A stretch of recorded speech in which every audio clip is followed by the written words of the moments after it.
আমরা সচেতনতা নুরানিয়া বক্তব্যের ছাত্রী। আমরা আপনাদের সামনে একটি উপকরণ পরিবেশন করব। বিষয় শিশু বেদাত এবং মা-বাবার প্রতি সন্তানের কর্তব্য। আমাদের আলমোকাররম শেয়ার শুরু করছি।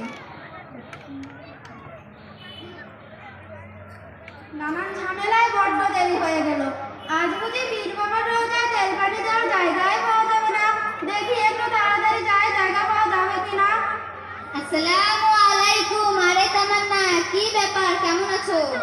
আলাইকুম সালাম।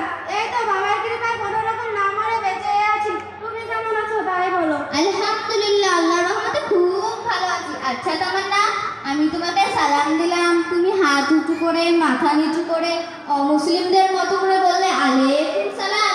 ওই রকম